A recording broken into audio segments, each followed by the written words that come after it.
વિદ્યાર્થી મિત્રો, આપ સર્વેનું હાર્દિક સ્વાગત છે આપણી યુટ્યુબ ચેનલ ગુરુ જ્ઞાન શાળાની અંદર।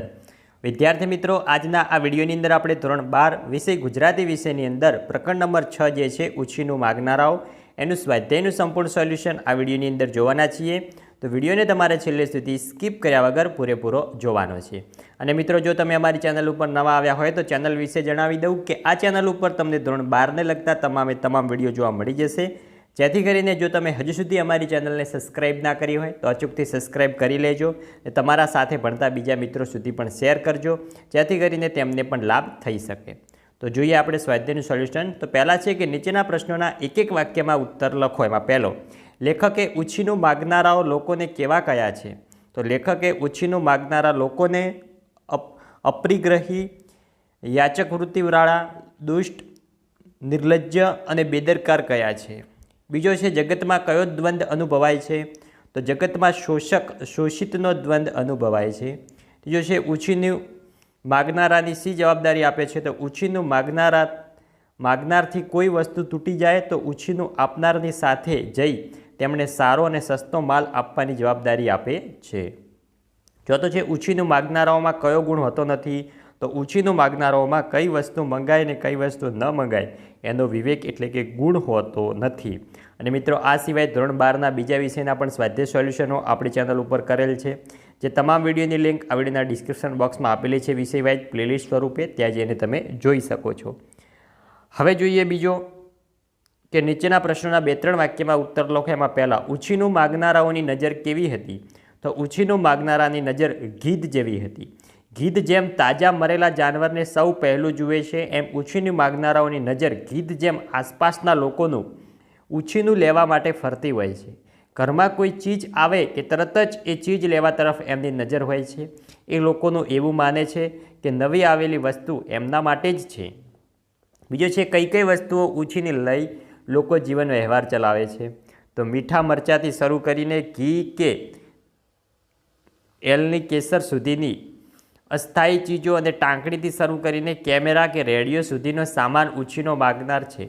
લોખંડના ઘોડા, દાણા, મરી મસાલા, રસ કાઢવાનો સંચો, શાક સમારવાનું ચપ્પુ જેવા સાધનો અને ઘરના રાચરચિલ્લા ઉપર પોતાનો કબજો હોય તેમ માનીને લઈ જાય છે। ઉપરાંત રેશમી કે જરી ભરતના કપડાં કે કિંમતી ઘરેણાં ઉછીના લઈને લોકો જીવન વ્યવહાર ચલાવે છે।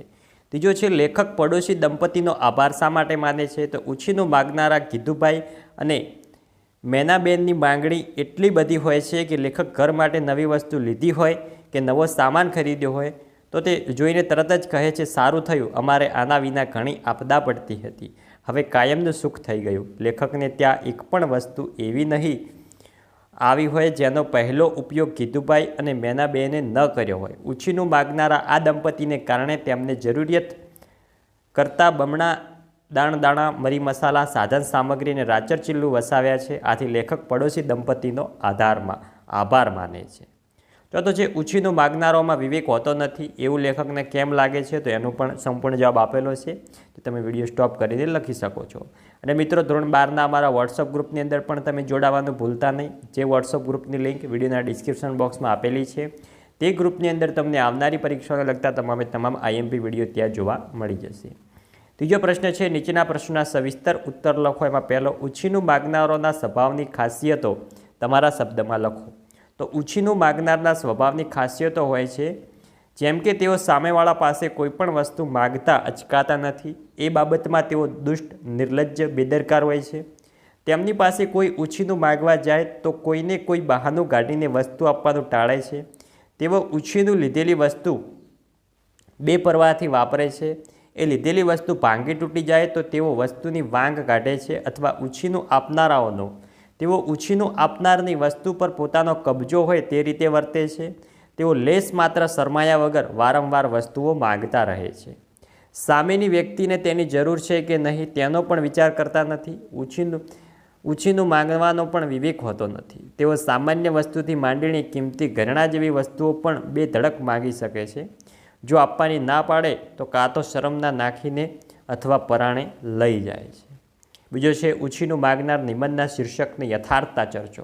તેની સંપૂર્ણ યથાર્થતા નીચે મિત્રો ચર્ચેલી જ છે, જે તમે વિડીયો સ્ટોપ કરીને લખી શકો છો આ પ્રશ્નનો જવાબ। તો વિદ્યાર્થી મિત્રો, આ હતો આપણો ધોરણ 12 વિષય ગુજરાતી વિષયની અંદર પ્રકરણ નંબર